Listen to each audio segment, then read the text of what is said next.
The doorbell rang at exactly 2:47 p.m. on a Tuesday afternoon. Zora Hamilton was standing in her grandmother's kitchen in College Park, washing collard greens in the sink and trying very hard not to think about the fact that her entire life had fallen apart 72 hours ago. "Baby, can you get that?"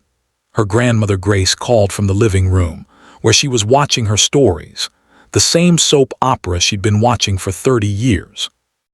Zora dried her hands on a dish towel and walked to the front door. Through the frosted glass, she could see the outline of a delivery person holding a large box. When she opened the door, the UPS driver looked down at his scanner. "Delivery for Zora Hamilton." "That's me." He handed her the box.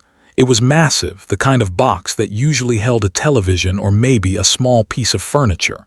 And it was surprisingly light for its size. Zora signed for it, barely paying attention. Probably something her grandmother had ordered from QVC again. Grace had a shopping problem when it came to home goods. But when Zora carried the box into the living room and set it on the coffee table, she noticed the return address, Kleinfeld Bridal, New York, and why her stomach dropped. "Grandmama," she said slowly, "did you order something from a bridal shop?" Grace looked up from her show, confusion crossing her face. "A bridal shop? Baby, I'm 71 years old. What would I be doing ordering from a bridal shop?" Zora stared at the box. Her hands had started shaking without her permission. "Maybe it's a mistake," Grace said, standing up and walking over. "Wrong address happens all the time." But when Grace looked at the shipping label, her eyes went wide. "This is addressed to you, baby. Your name, this address." Zora's heart was pounding now. She grabbed the scissors from Grace's sewing basket and cut through the packing tape. Inside was tissue paper. Layers and layers of pristine white tissue paper, and beneath that, "Sweet Jesus," Grace whispered. It was a wedding dress, not just any wedding dress. The most beautiful dress Zora had ever seen in her life, white silk that seemed to glow in the afternoon light streaming through Grace's lace curtains. Hand-beaded lace that must have taken someone months to complete. A cathedral train that spilled out of the box like water. Delicate cap sleeves. A sweetheart neckline, the kind of dress that belonged in Vogue. The kind of dress that cost more than Zora made in a year. Maybe 2 years. The kind of dress Vivienne Ashford would wear. Zora's hands were trembling as she reached into the box and found the invoice. Vivienne Ashford wedding gown custom design total, $43,750, $43,000, Grace breathed, reading over Zora's shoulder. "For a dress you wear one time, Lord have mercy." Zora felt like she couldn't breathe. This was Vivienne's dress. The dress she was going to wear when she married Donovan. The dress for a wedding that should have been Zora's wedding, and somehow it had been delivered to Zora's grandmother's house. "This has to be a mistake," Zora said, but her voice sounded hollow even to her own ears. The delivery address got mixed up. Her phone buzzed in her pocket. She pulled it out with shaking hands. "Unknown number, text message. Keep the dress. Consider it a souvenir from the life you dodged." Phone nearly slipped from Zora's fingers. "Who is this?" she typed back, her thumbs fumbling on the screen. The reply came instantly. "Who knows what you're worth? And it's not $43,000 in silk and lace. It's $43 million in potential. Check your bank account." "Grandmama," Zora whispered, "I think something's happening." Grace grabbed Zora's arm, her grip tight. What kind of something? But Zora was already opening her banking app.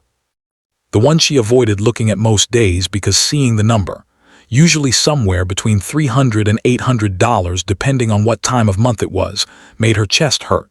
The app loaded. Slowly. Too slowly. Grace's Wi-Fi had always been terrible. Finally, the screen populated.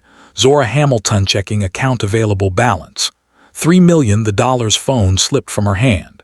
Hit Grace's hardwood floor with a crack that sounded like a gunshot in the quiet living room.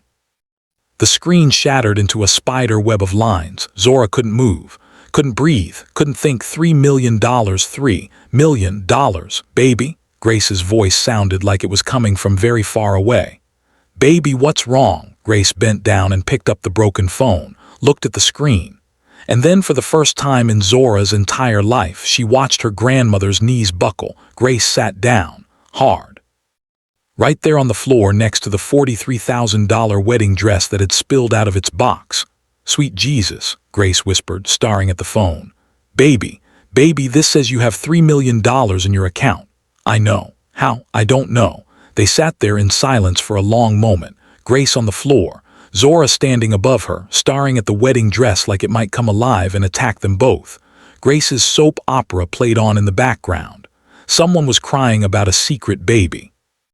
It felt absurd. Finally, Grace pushed herself up off the floor with the kind of effort that reminded Zora her grandmother was 71 years old and getting older every day. "We need to call the police," Grace said, her voice shaking. "Tell them what?" Zora heard herself say. "Someone put $3 million in my account and we want to report it." "This isn't normal, Zora. People don't just—" Zora's phone, still in Grace's hand, buzzed again. Another text from the unknown number. "Meet me at Java House on Auburn Avenue. 1 hour. Come alone. Trust me, Zora Hamilton, this is the first day of your real life." Grace read the message out loud, her voice getting harder with each word. "Absolutely not. You are not meeting some stranger who's throwing millions around like it's Monopoly money. You grandmama me. This is how people end up on Dateline. Teacher disappears after mysterious bank deposit. I raised you better than this. I have to know who this is." "Then I'm coming with you." Another text came through. Grace's hands were shaking so badly she almost dropped the phone again. "Bring your grandmother if it makes you feel safe. Grace Hamilton, age 71, retired principal of Booker T. Washington Elementary, taught there for 35 years. Lived at 847 Maple Drive in College Park for 42 years. Bought this house in 1982 for $47,000. Paid it off last year thanks to your granddaughter working 3 jobs. I know everything about you both, and I'm going to prove to you that Zora is worth more than Donovan Pierce ever realized." Blood drained from Grace's face. "How does this person know when I bought my house? How do they know you paid off my mortgage?" Zora's voice came out as a whisper. "I don't know. This is insane. We should call the police. Right now." "Tell them what?" "That someone gave me $3 million and knows too much about us." Zora shook her head. "They'll think we're crazy or involved in something illegal." Grace was quiet for a long moment, staring at the phone in her hand. Then she walked to the coat closet by the front door and pulled out her purse. "Fine, we're going, but I'm bringing my pepper spray, my church fan, and the good Lord's protection." She pointed a finger at Zora. "And if anything feels wrong, if this person so much as looks at you sideways, we're leaving. Are we clear?" "Yes, ma'am." Grace grabbed her car keys. "And we're taking my car. If we need to make a quick getaway, I'm not trusting some Uber driver." 40 minutes later, they were pulling up to Java House in Grace's 2008 Honda Civic that made a concerning rattling sound every time she went over 40 miles per hour. Java House sat on Auburn Avenue in the sweet Auburn district, the historic heart of Black Atlanta. The building had been standing since the 1960s. It started as a soul food restaurant where civil rights leaders had planned protests over plates of fried chicken and collard greens. Then it became a bookstore in the 80s.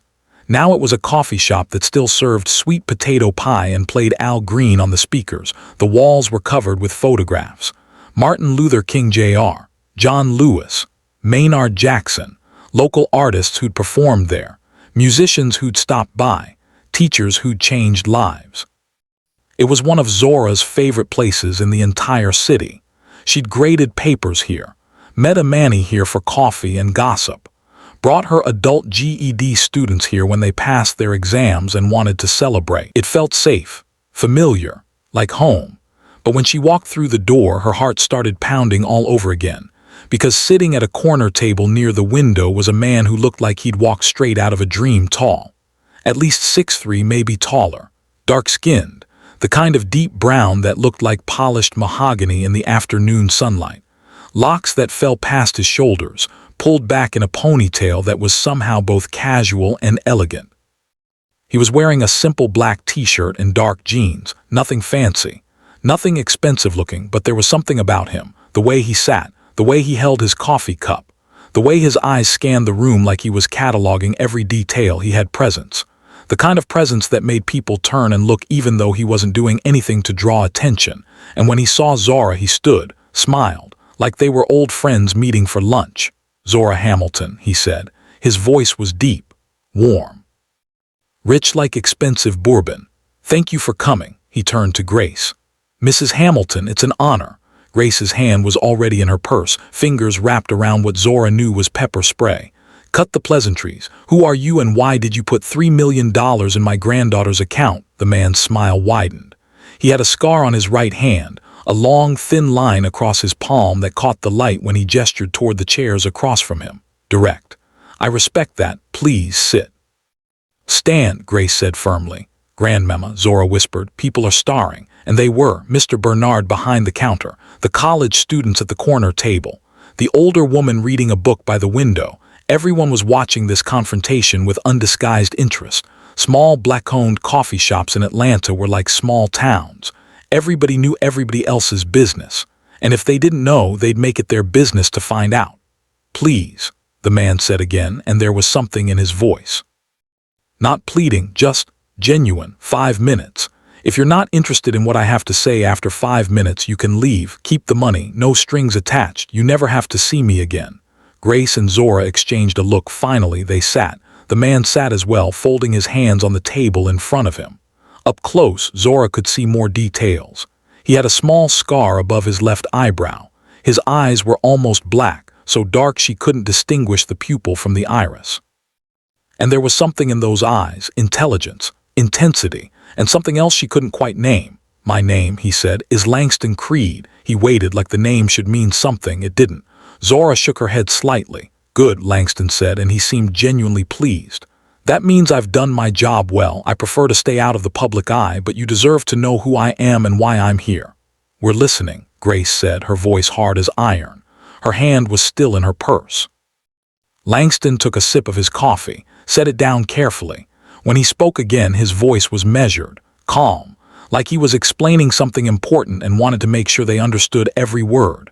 "A venture capitalist. I invest in people, specifically people who have been overlooked, underestimated, or undervalued by traditional systems. People who have potential that others can't see because they're too busy looking at the wrong things. You think my granddaughter is, what, a charity case?" Grace's voice could have cut glass. "Not charity, investment. There's a critical difference." Langston's eyes shifted to Zora. "Ms. Hamilton, may I ask you a question?" Zora nodded slowly. "Much money do you think you're worth?" The question caught her off guard. I don't understand. If I asked you to put a number on your value, your skills, your experience, your potential, what would you say?" Zora felt her face getting hot. "I teach adult literacy classes. I make $38,000 a year. So I guess that's what I'm worth." Langston smiled, but there was sadness in it. "That's what you're paid, not what you're worth. Those are two very different things." Grace leaned forward, her church fan coming out of her purse instead of the pepper spray. "Stop talking in riddles and get to the point. My granddaughter has had the worst 72 hours of her life. If you're here to make things worse, I'm here to make things better," Langston interrupted gently. "Significantly better. But first I need to ask, Zora, what happened 72 hours ago?" Zora felt her chest tight. "How did you?" "I know about the gala. I know about Donovan Pierce. I know about Vivienne Ashford." Langston's expression darkened. "I know what they did to you." The coffee shop suddenly felt too small, too hot. Zora stood up abruptly, her chair scraping loudly against the floor. "Been stalking me. Researching you. There's a difference." "That's what stalkers say." "Zora," Langston said, and something in his voice made her pause.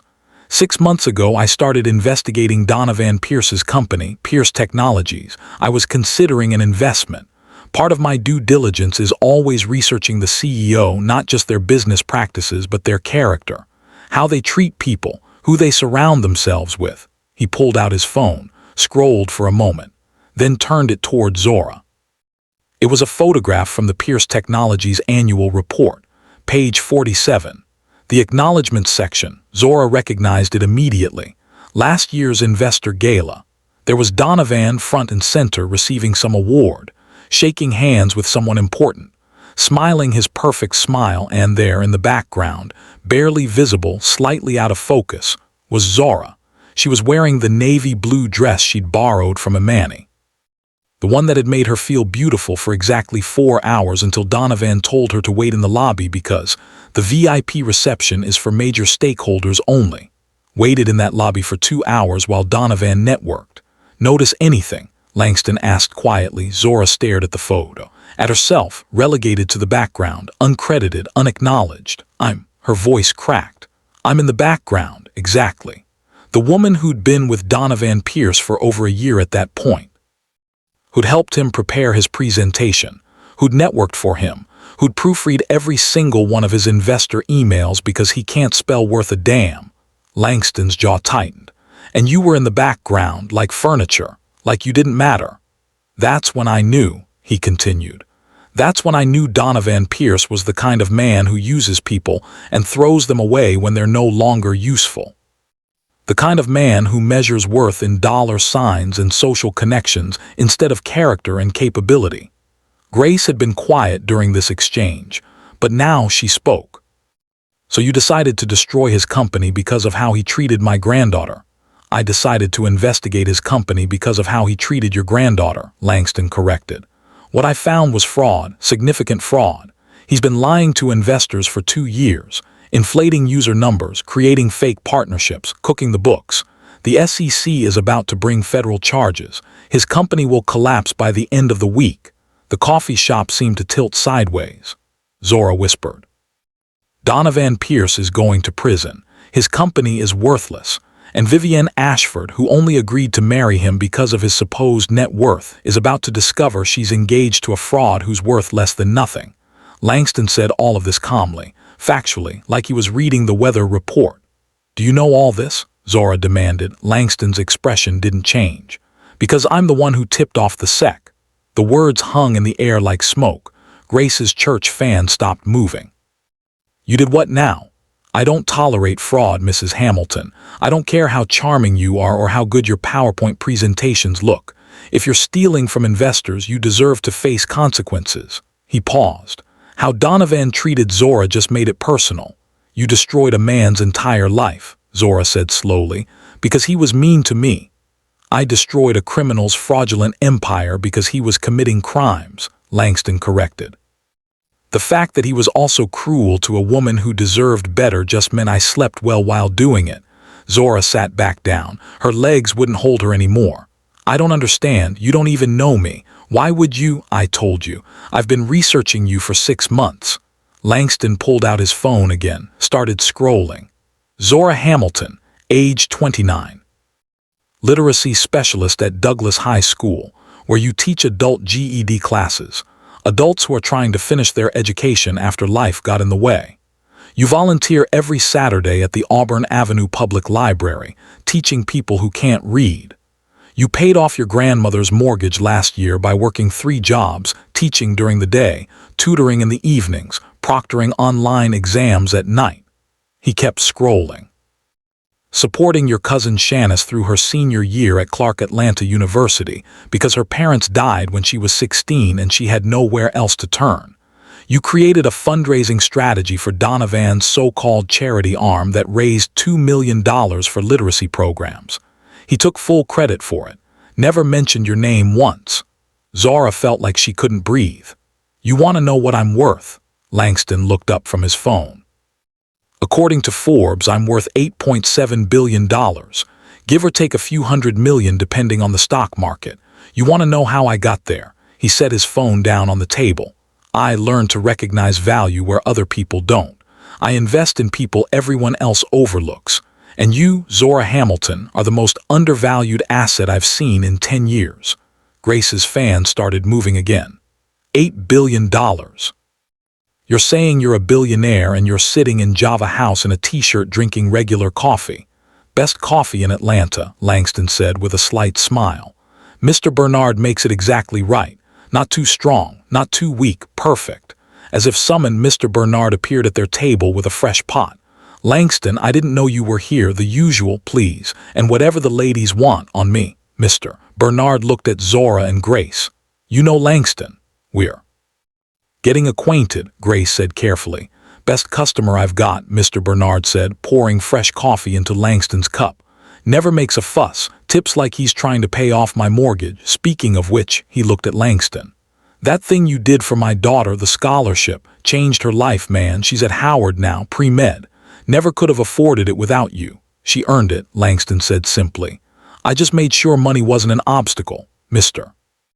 Bernard refilled their cups and disappeared back behind the counter, humming along to the Marvin Gaye playing on the speakers. Grace was staring at Langston with new eyes. "You paid for his daughter's college. I invest in potential. His daughter had it. The system was in her way. I removed the obstacle." "Many people have you done this for?" Zora asked quietly. I stopped counting after 1,000. The number seemed impossible. 1,000 people, give or take, scholarships, business loans, medical bills. Whatever the obstacle is, I try to remove it. Langston took a sip of his coffee. "That's what I do, Zora. I find people with potential and I invest in them, not because I want something back, not because I expect gratitude or loyalty, because someone once did it for me and it changed my entire life." There was something in his voice now, something raw. Grace heard it too. Her expression softened slightly. "Who invested in you?" Langston was quiet for a long moment. His fingers traced the scar on his right hand, an unconscious gesture like he didn't even know he was doing it. "When I was 7 years old," he finally said, "I was in the Detroit foster care system, bouncing from house to house. Nobody wanted me. I was angry, violent, couldn't read a single word. My caseworkers thought I had severe learning disabilities, behavioral disorders. They were getting ready to put me in a facility for troubled youth." His voice was steady, but Zora could hear the old pain underneath it. "Then I met a woman named Mrs. Dorothy Chen. She was a volunteer literacy tutor at the community center where they dumped us foster kids after school so we wouldn't be on the streets. She took one look at me, this angry, broken 7-year-old who couldn't even spell his own name, and she didn't see a problem. She saw potential." Grace had gone completely still, her church fan forgotten in her lap. "Chen worked with me one-on-one for 3 years, every Tuesday and Thursday after school. She taught me to read, to write, to love books, to see education as a superpower instead of a punishment. She never once made me feel stupid, never once gave up on me. She just believed I was worth the effort." Langston's hand tightened around his coffee cup. "When I was 10 years old, Mrs. Chen died. Cancer. Fast and brutal. And I realized that she'd given me the only gift that mattered. She'd shown me I was worth investing in. That changed everything. I went from a kid who couldn't read to a kid who got a full scholarship to Howard University, then Harvard Business School, then to where I am now." He looked up, and Zora saw something in his eyes that made her chest hurt. "So when I see someone like you, someone with Mrs. Chen's gift, someone who gives people that same belief in themselves, I don't see a teacher making $38,000 a year. I see someone worth $43 million, minimum." The number echoed in the coffee shop. $43 million. "That's insane," Zora whispered. "No, that's your value." Langston reached down and pulled out a leather folder from a bag beside his chair. He set it on the table and slid it toward Zora. "Open it." With shaking hands, Zora opened the folder. The first page took her breath away.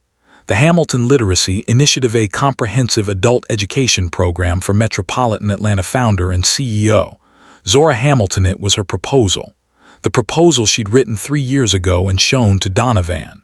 The one he'd called a nice idea, but not practical, and told her to focus on more realistic goals. But this wasn't her Word document with its basic formatting and hand-drawn charts. It was professional, polished, perfect. There were architectural renderings of potential locations, budget breakdowns, implementation timelines, staffing plans, technology requirements, everything she'd imagined and more. "Did you get this?" Zora's voice was barely audible. "You emailed it to Donovan 2 years ago. He never deleted it from his company server. My IT team found it during the fraud investigation." Zora flipped through the pages. Her vision was getting blurry. She realized she was crying. She couldn't find the words. "This is exactly what I wanted to build. I know. That's why I'm offering to fund it fully. We're talking 10 locations across Metro Atlanta, state-of-the-art facilities, living wages for teachers, nobody working 3 jobs just to survive, technology, resources, everything you need to change lives." He pulled out another sheet of paper, slid it across the table. "Projected budget, $43 million funding source, Creed Capital terms, 0% equity stake. Full creative control retained by founder." Grace grabbed the paper. Read it again. "This says you're giving her $43 million and you don't want anything in return. No ownership, no control." "That's correct." "That's insane." That's investment in someone I trust to do the right thing. Langston looked at Zora. This is your vision, your dream. I'm just providing the capital to make it real. You build it, you run it, you make every decision, I'm just the money. Zora couldn't stop staring at the proposal, at her name in bold letters at the top of every page, founder and CEO. I can't accept this, she whispered. Why not? Because I don't know you, because this is too much. You've been taught that you have to earn everything, Langston finished. That nothing good comes easy, that accepting help makes you weak or indebted. He leaned forward. Let me tell you something, Zora. The richest people in this country didn't get there by themselves. They had investors, venture capital, angel investors, people who saw their potential and funded it. The only difference is that when white men from Harvard accept millions in investment capital, we call them entrepreneurs, visionaries. When black women do it, we call them charity cases. The words hit like a physical blow. This isn't charity, Langston continued. This is an investment in someone who's going to change thousands of lives, who's going to create hundreds of jobs, who's going to give people the same gift Mrs. Chen gave me, the knowledge that they're worth investing in. Zora's phone, still in her pocket, started buzzing. She pulled it out. The cracked screen made it hard to read, but she could make out the caller ID, Donovan. She stared at his name flashing on the broken screen. You don't have to answer that, Langston said quietly. But Zora's finger was already moving toward the green button. Some part of her, the part that had loved him for 2 years, needed to hear his voice one more time. Donovan's voice was nothing like the smooth, confident tone she remembered. He sounded panicked, desperate. Zora, thank God you answered. I've been trying to reach you for hours. Everything is falling apart. The SEC just announced an investigation. The stock is in free fall. The board wants me out. Vivienne, his voice cracked.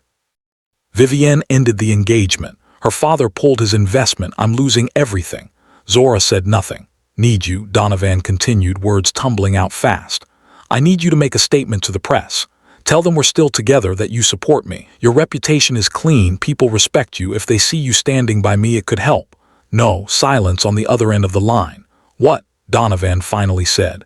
No, Donovan, I'm not making a statement. I'm not standing by you.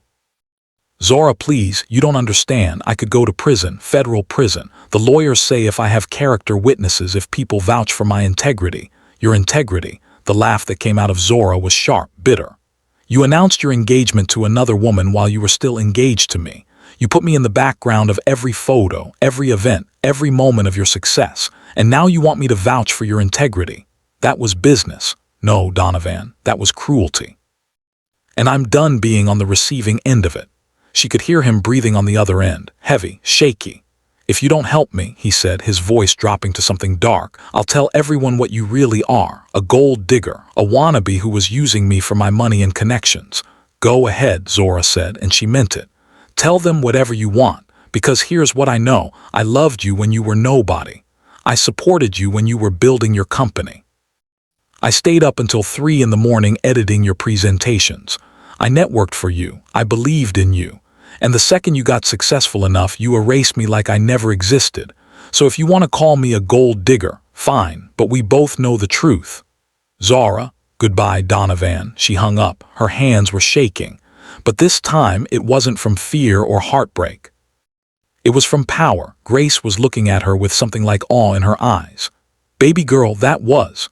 Overdue, Zora finished. Langston was smiling, not a triumphant smile, something softer, prouder. That, he said quietly, is exactly why you're worth $43 million, because you know your value, even when someone's trying to convince you otherwise. Zora looked down at the proposal again, at her dream laid out in perfect detail. I'm scared, she admitted. Good. If you weren't scared, it would mean you weren't taking this seriously. Langston pulled out a business card, wrote something on the back, slid it across the table. That's my personal number, not my office line, not my assistant me. When you're ready to change your life, and I mean when, not if, call me. He stood up. Wait, Zora said. You're leaving. You need time to think, to process, to make a decision without me hovering. He pulled out his wallet and dropped a $100 bill on the table. Coffee's on me. Take the proposal home. Read it. Really read it. Talk to your grandmother, talk to your best friend, talk to whoever you trust. But know this, I've made billions of dollars by recognizing value where others don't see it. And I've never been more certain of an investment than I am right now. He turned to leave, then paused. "Oh, and Zora, the $3 million in your account, that's a grant, free and clear, no strings attached. Whether you accept my proposal or not, that money is yours. Consider it payment for all the work you did for Donovan that he never acknowledged. You earned it. Can't accept $3 million for, you can, and you will because it's not a gift, it's a debt payment from the universe." Langston smiled. "Besides, you'll need capital to get started while we finalize the larger funding. Use it wisely." And then he walked out of Java House, leaving Zora sitting there with her grandmother and a leather folder that could change her entire life. The coffee shop had gone quiet. Mr. Bernard was staring from behind the counter. The college students had stopped pretending to study. Everyone had heard at least parts of that conversation. Grace picked up the proposal folder, opened it, started reading. After a long moment, she looked up. "Baby, this is incredible. This is everything you've ever talked about, everything you've ever wanted to build." "I know. What's stopping? Don't know him, Grandmama. What if this is some kind of trick? What if—" Grace's phone buzzed. She pulled it out of her purse, read something, and then turned it toward Zora. It was a text from Grace's nephew Marcus, the one who worked in finance. "Auntie, did you or Zora meet Langston Creed today? His assistant just called asking for character references for Zora Hamilton. I told him she's the best person I know. What's going on? He's literally one of the most powerful people in the country. How do you know him?" Grace looked at Zora. "My nephew has worked in finance for 15 years. He doesn't get excited about anything, and he just used 3 question marks.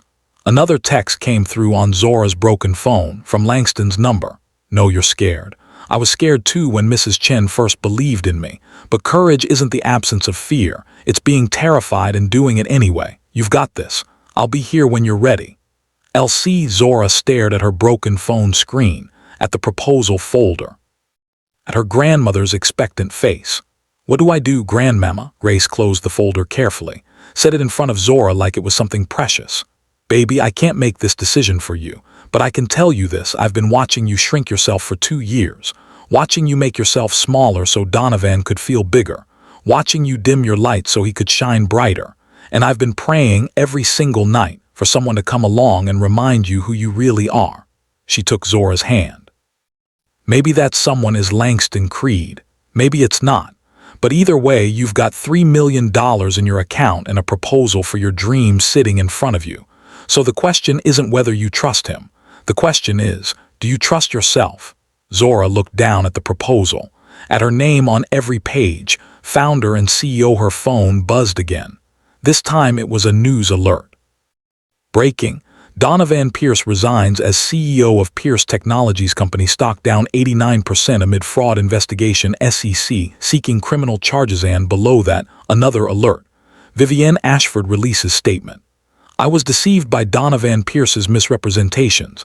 Ashford family lawyers preparing lawsuit." Zora watched Donovan's entire world collapse in real time, right there on her cracked phone screen, and she felt nothing, no satisfaction, no sadness, just relief.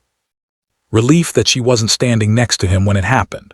Relief that she wasn't Vivienne, discovering too late that she'd traded her integrity for a lie. Relief that someone, Langston Creed, whoever he really was, had seen her value when she'd forgotten it herself. "Grandmama," Zora said slowly, "I think I need to make a phone call." Grace smiled.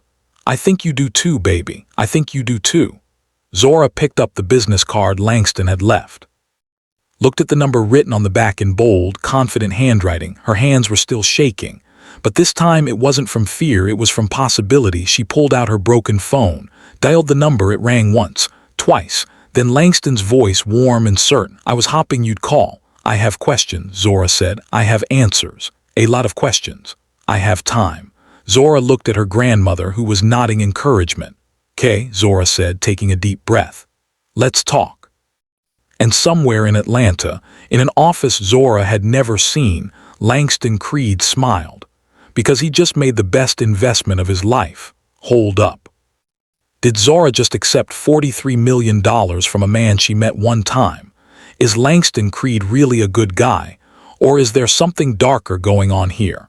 And what happens when Donovan realizes that Zora's mysterious benefactor is the same person who destroyed his entire empire? Drop a comment right now. Team Langston or Team This is too good to be true. Let's move on with the story. The conversation lasted 2 hours. Zora sat in her grandmother's living room with her broken phone pressed to her ear, listening to Langston Creed lay out the details of what he was proposing. Grace sat beside her, close enough to hear every word, her church fan moving slowly back and forth even though the AC was on. First location would be in East Atlanta, Langston was saying. His voice came through clear despite the cracked screen. There's a former community center on Glenwood Avenue that's been sitting empty for 3 years. The owner's been trying to sell it, but the neighborhood can't afford what he's asking. I can get it for fair market value and have it renovated within 6 months. 6 months, Zora heard herself say. That's fast. I don't believe in wasting time, not when lives could be changing. There was a rustling sound like he was flipping through papers. The second location would be in South Fulton. The third in Decatur. We'd spread them strategically across the metro area so people don't have to travel more than 20 minutes to access services. Zora was scribbling notes on the back of an envelope Grace had handed her. Her hand could barely keep up with the ideas pouring out of Langston's mouth. What about staffing? She asked. I'd need teachers, administrators, people I can trust. You'd hire them. Your choice entirely. I'm not interfering with personnel decisions. This is your operation, Zora. I'm just making sure you have the resources to build it right. Grace leaned closer to the phone. Mr. Creed, this is Grace Hamilton. I've got a question. Mrs. Hamilton, please call me Langston. Langston, Grace said, her voice firm. What happens if my granddaughter builds this whole thing and then you decide you don't like how she's running it? What happens if you want to take it back? There was a pause on the other end of the line. That's a fair question, Langston finally said. Let me be very clear. I will have zero operational control. The funding comes with a legal agreement that protects Zora's autonomy completely. She can't be removed as CEO. She can't be overruled on decisions.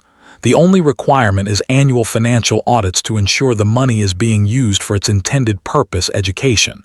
That's it. If she wants to walk away, Grace pressed. What then? Then she walks away. The organization continues with a successor of her choosing. Or it dissolves and the assets are donated to similar literacy programs. Her choice. Grace looked at Zora, eyebrows raised. That was a good answer. Have my lawyer send over the contracts tomorrow, Langston continued. You'll want to review them with your own attorney. I recommend someone who specializes in nonprofit law. I can send you a list of recommendations if you'd like. People who aren't connected to me, so you know you're getting independent advice. You have an answer for everything, Zora said quietly. Been doing this for a long time. I've learned that the key to successful investment is removing obstacles and building trust. The obstacles are usually money and logistics. The trust takes longer. However long you need. Zora looked down at her notes, at the proposal folder sitting on the coffee table, at the wedding dress still spilling out of its box in the corner, a $43,000 reminder of the life she'd almost had. And will we start? She asked. She could hear the smile in Langston's voice. Does that mean you're saying yes? It means I'm saying, maybe, probably, I need to sleep on it, talk to some people. That's wise, take your time, the money isn't going anywhere. Langston, Zora said, surprising herself by using his first name. Can I ask you something? Anything. Not just donate to existing literacy programs. Why build something new? He was quiet for a moment. When he spoke again, his voice was thoughtful. Careful? Because existing programs are underfunded and overworked. They're doing incredible work with almost nothing. I donate to them too, have been for years, but they're limited by traditional funding models, grant cycles, government bureaucracy, donor restrictions. I wanted to create something that could move fast, pay people what they're worth, and operate without those constraints. He paused. And because when Mrs. Chen was teaching me to read, she was a volunteer, unpaid. She worked full-time as a seamstress and tutored me in her free time because she believed it mattered. She died without ever being properly compensated for changing my life. I can't fix that, but I can make sure the people doing that work now don't have to choose between changing lives and paying their rent. The raw honesty in his voice made Zora's chest hurt. She sounds like she was an amazing woman, Zora said softly. She was. You remind me of her. The words hung in the air between them. Grace was watching Zora's face carefully. She'd stopped fanning herself. Call you tomorrow, Zora said, after I've had time to think. be waiting. Good night, Zora, Mrs. Hamilton. Good night, Langston. Zora ended the call and sat there in silence, staring at her broken phone. Well, Grace said finally, that was something. Yeah, you believe him. I don't know, maybe? Zora set the phone down. He sounds sincere, but people who are good at lying always sound sincere. That's true. Grace picked up the proposal folder again, flipping through the pages slowly. But this is real work, real planning. Nobody puts this much effort into a scam. Unless it's a really elaborate scam. Grace looked at her over the top of her reading glasses. Baby, what would be the point? He already gave you $3 million with no strings attached. If he wanted to scam you, he'd ask for money, not give it to you. That was a good point. Zora's phone buzzed. A text from Imani. Girl, where have you been? I've been calling you all day. Your phone keeps going to voicemail. Are you okay? Do I need to come over? I saw the news about Donovan. Call me. Zora had forgotten about Imani. In the chaos of mysterious money and wedding dresses and billionaire investors, she'd completely forgotten to tell her best friend what was happening. She texted back. I'm at Grandmama's. Can you come here? Something crazy happened. Like really crazy. Response was immediate. On my way. 20 minutes. Grace stood up, her knees cracking. I'm going to make some tea. You want some? Yes, please. While Grace was in the kitchen, Zora picked up the proposal folder again. Read through it more carefully this time. The budget breakdown was incredibly detailed. Salaries for teachers starting at $60,000 a year, which was almost double what Zora made now. Technology budgets, supplies, facility costs, everything she would need to run a professional operation. And at the bottom of the financial summary, a note in what looked like handwritten script. Worth is not determined by what you're paid. It's determined by what you create. You're creating hope. That's priceless. But it should also come with a living wage. LC Zora traced the words with her finger. 20 minutes later, Imani burst through Grace's front door without knocking, her designer work bag swinging from her shoulder and her wig. This week it was a sleek burgundy bob, slightly askew from driving too fast. Okay, what's the emergency? Did Donovan show up here? Do I need to call the police? Because I will absolutely. She stopped short when she saw the wedding dress spilling out of its box. What in the hell is that? Vivienne Ashford's wedding dress, Zora said. Why is it in your grandmother's living room? It was delivered to me by mistake or on purpose. I'm still not entirely sure. Imani stared at the dress, then at Zora, then at Grace, who'd emerged from the kitchen carrying 3 cups of tea on a tray. Mrs. Hamilton, Imani said slowly, what is happening right now? Sit down, baby, Grace said, setting the tray on the coffee table. You're going to want to be sitting for this. For the next 30 minutes, Zora and Grace told Imani everything.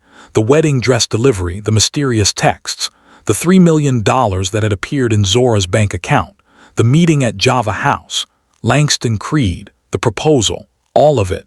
Imani listened in silence, which was unusual for her. She was a corporate attorney. She made her living by interrupting people and arguing. But right now she just sat there, tea cooling in her hands, staring at Zora like she'd grown a second head. When they finished, Imani set down her tea very carefully. Zora, she said, her voice measured and professional, her lawyer voice, you need to let me investigate this man. Grandmama's nephew already confirmed he's real. I don't care if he's real. I care if he's safe. Imani pulled out her laptop from her work bag. Give me everything you know about him. Full name, company name, everything. Langston Creed. He runs Creed Capital. Imani's fingers flew across the keyboard. Her eyes scanned whatever she was reading, and Zora watched her expression shift from skepticism to shock. Holy. Imani breathed. Zora, do you have any idea who this man, venture capitalist, the venture capitalist? Imani turned her laptop around. Look. It was a Forbes article from 3 years ago, The Ghost of Wall Street. Inside the mysterious empire of Langston Creed there was a photo, the only photo in the entire article. It showed a younger Langston, maybe 32 or 33. His locks were shorter then, barely touching his shoulders. He was wearing a suit and standing in front of what looked like a university, but his eyes were the same, intense, intelligent, seeing everything. Zora read the article over Imani's shoulder. Langston Creed is perhaps the most successful investor you've never heard of. While other venture capitalists court publicity and social media fame, Creed operates in near-total secrecy. His investment portfolio reads like a who's who of successful startups, but with a twist. Creed exclusively invests in founders from underrepresented backgrounds, women, people of color, LGBTQ+ entrepreneurs, and first-generation Americans. Look for people the system has overlooked, Creed told Forbes in a rare interview. The best investments aren't the ones everyone's fighting over. They're the ones nobody else sees yet. Creed's track record is extraordinary. Of the 247 companies he's invested in over the past decade, 89% are still operating, a success rate that far exceeds industry standards. His estimated net worth is $8.7 billion, though Creed himself refuses to confirm the number. Money is just a tool, he said. What matters is what you build with it. Imani scrolled down to another section. Creed's background is as mysterious as his investment strategy. Public records show he grew up in Detroit's foster care system. He attended Howard University on a full scholarship, then Harvard Business School. His first major investment, a $50,000 bet on a tech startup founded by 3 black women from Brooklyn, returned $47 million when the company was acquired by Google. Since then, he's been unstoppable. But unlike other billionaires, Creed lives modestly. No yacht, no private jet, no mansion in the Hamptons. Those close to him say he still lives in the same apartment in Atlanta's Old Fourth Ward that he bought 15 years ago. Langston doesn't care about showing off, said Theodore Washington, retired NBA player and early Creed investor. He cares about impact, about changing lives. Everything else is just noise. Imani looked up from the laptop. Zora, this man is legitimate, like really legitimate. He's not just some random billionaire. He's the billionaire who invests in people like you, people like me, overlooked, underestimated, undervalued. Imani started clicking through more articles. Look at this. He funded the first black-owned tech accelerator in Detroit. He bankrolled a chain of community health clinics in underserved neighborhoods. He paid off the student loan debt for an entire graduating class at Spelman. Grace leaned forward. He did what now? 2 years ago. Anonymous donation. Nobody knew it was him until someone leaked it to the press. Imani kept scrolling. And get this, he's known for doing exactly what he did with you, showing up out of nowhere, offering funding with no strings attached, then disappearing and letting people build their dreams. She pulled up another article, this one from a business journal, Creed Capital's Unconventional Investment Strategy, Why Giving Away Control Actually Works. Listen to this, Imani said, reading aloud. Unlike traditional venture capital, where investors demand equity stakes and board seats, Creed offers what he calls zero-gravity funding. He provides capital with minimal strings attached, allowing founders to maintain full control. His only requirements, annual audits and a commitment to ethical business practices. Imani looked at Zora over the top of her laptop. This is real, Zora. This man does exactly what he said he does. He finds people with potential and he funds them. Why me?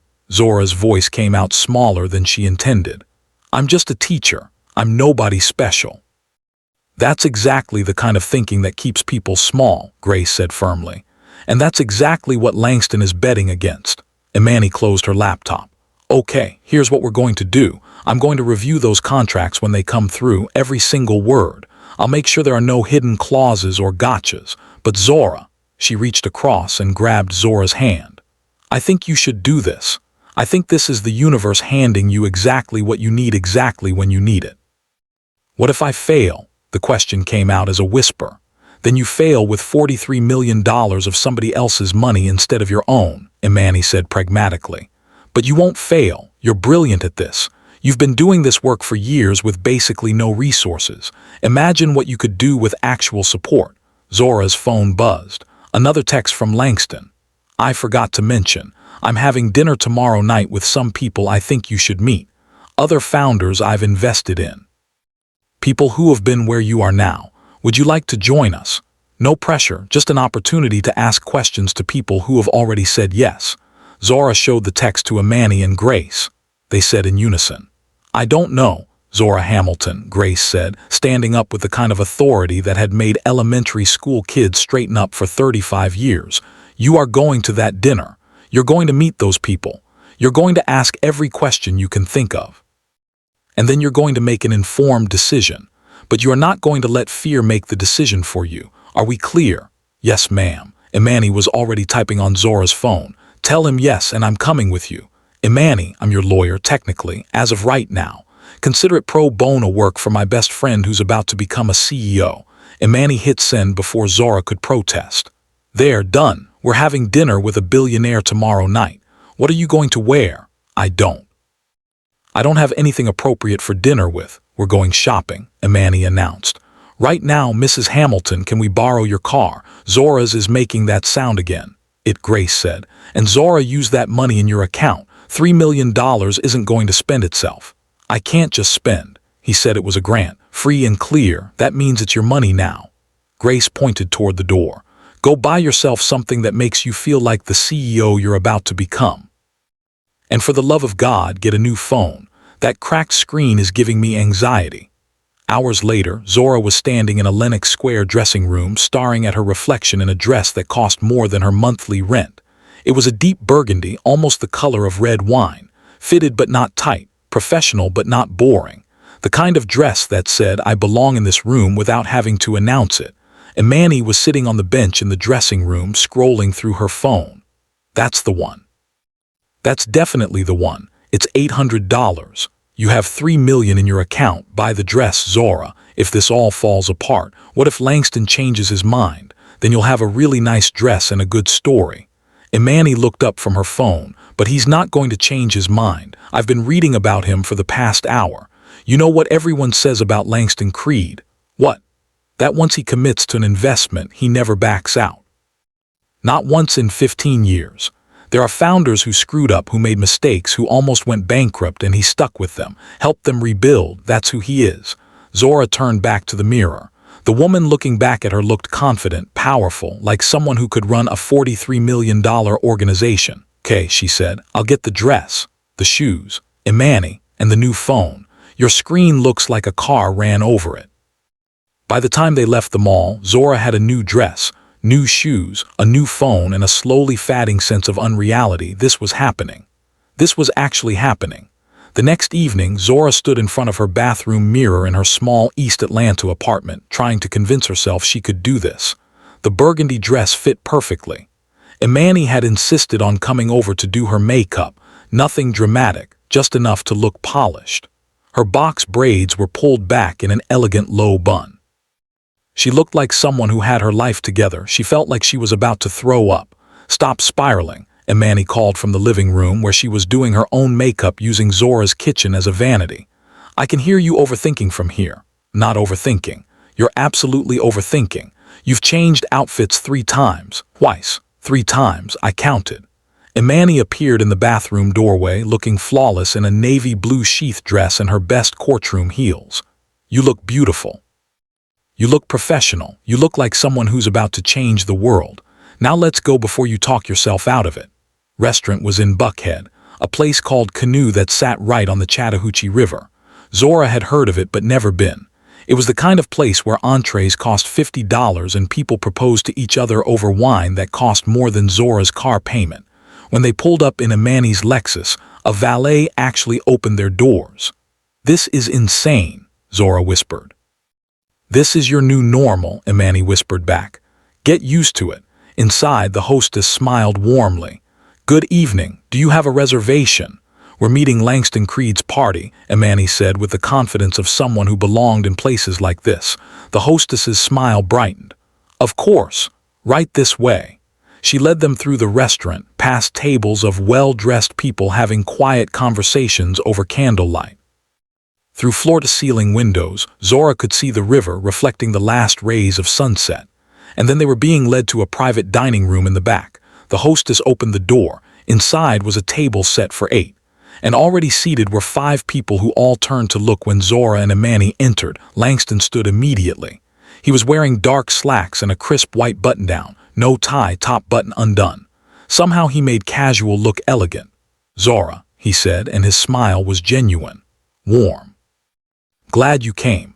And you must be Imani Akafer. Zora's mentioned you. Imani shook his hand. I'm her lawyer as of yesterday. Smart, Langston said approvingly. Never trust anyone who gets defensive about lawyers. He turned to the table.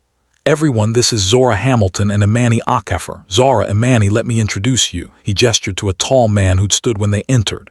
This is Theodore Washington, T for short, former NBA, current investor, and one of my oldest friends. He was massive, at least 6'5", with the kind of build that came from professional athletics, but his handshake was gentle and his smile was kind. Nice to meet you both. Langston's been talking about you all day. Has he? Zora's voice came out higher than intended. Only good things, T assured her. Come sit, we don't stand on ceremony here. Next to T was a woman with natural hair and a perfect tapered cut and the most elegant bone structure Zora had ever seen. I'm Simon Washington.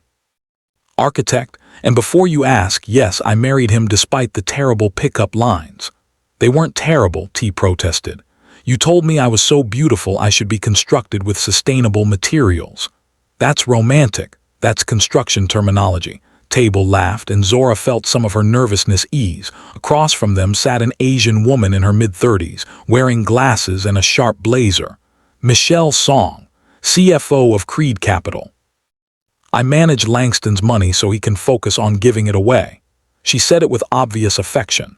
And I'm Julian Ross, said a white man with permanently messy hair and a vintage Nirvana t-shirt under his blazer. Investigative journalist. I write the stories Langston won't tell about himself. You make me sound mysterious, Langston said, taking his seat. You are mysterious.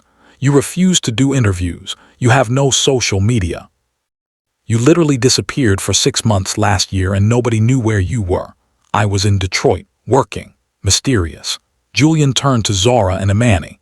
He funded an entire trade school program and didn't tell anyone. I only found out because I have sources. Julian's sources are nosiness disguised as journalism, Michelle said dryly. I prefer persistent curiosity. A waiter appeared with wine, red and white, and took their dinner orders. Zora barely registered what she ordered. She was too busy trying to absorb the scene in front of her. These people were normal, successful clearly, but normal. They joked with each other, teased each other. It didn't feel like a business dinner. It felt like friends getting together. When the waiter left, Langston turned to Zora. I thought you might want to hear from people who have been where you are, people I've invested in, so they can tell you the truth, good and bad. Start, Simone said. She had the kind of voice that commanded attention without trying. 8 years ago, I was a junior architect at a firm that wouldn't let me lead projects because I was a woman. I had designs, ideas, but no capital to start my own firm. I showed my portfolio to 15 investors. They all said the same thing. Architecture is a boys' club. Women don't succeed here. She paused, taking a sip of wine. Then I met Langston at a Howard alumni event. He looked at my work for 5 minutes and said, "How much do you need?" I said, $2 million. He said, "Take 3. Build something that makes them regret underestimating you." Zora's eyes widened. He just gave you $3 million invested, Simone corrected, with a 0% equity stake and full creative control. Same deal he's offering you. I thought it was too good to be true.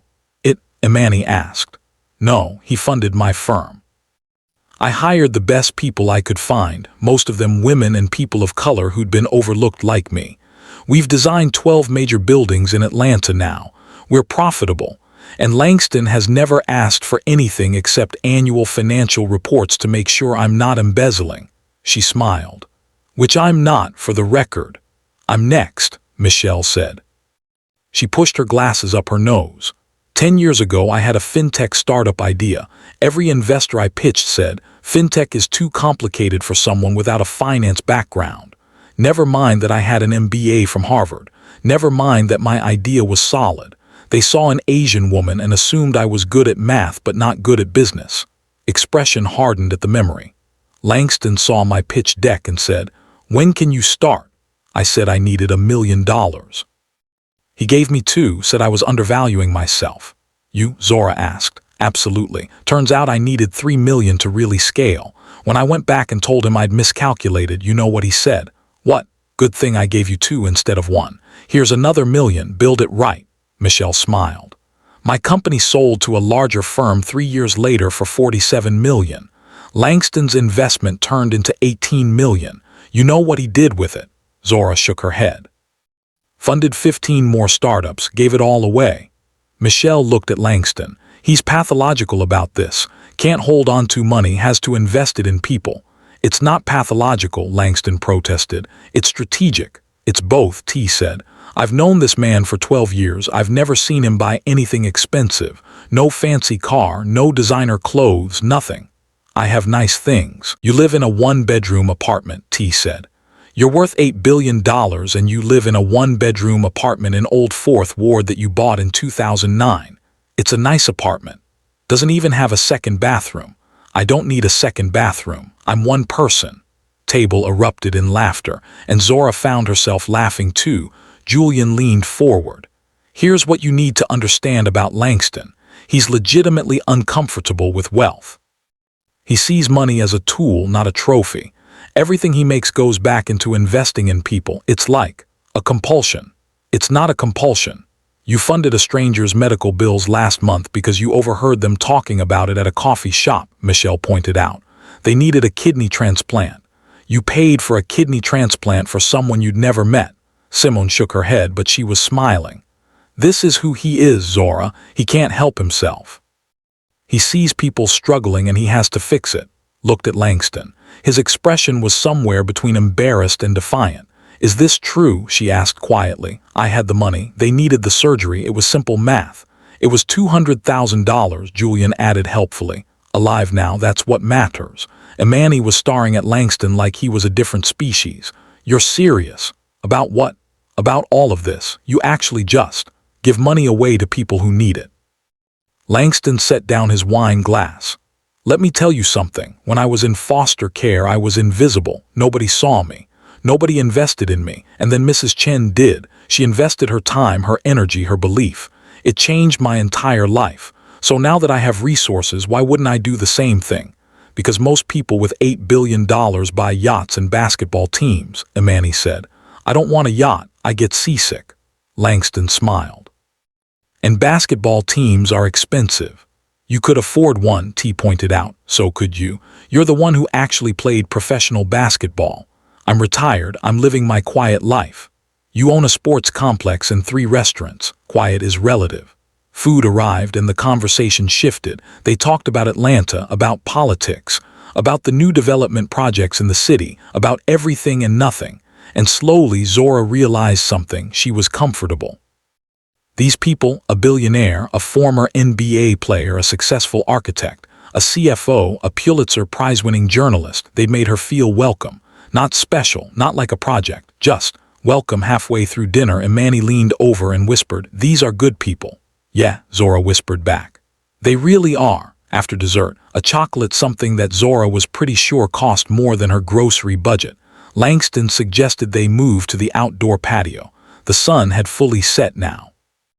The river was dark, reflecting the lights from the restaurant. Someone had lit the fire pits and the warm glow made everything feel intimate. Private, Simone and T excused themselves. They had to relieve their babysitter. Michelle had an early morning meeting. Julian promised to send Zora links to his articles about impact investing. And then it was just Zora, Imani, and Langston, sitting by the fire with the river flowing past.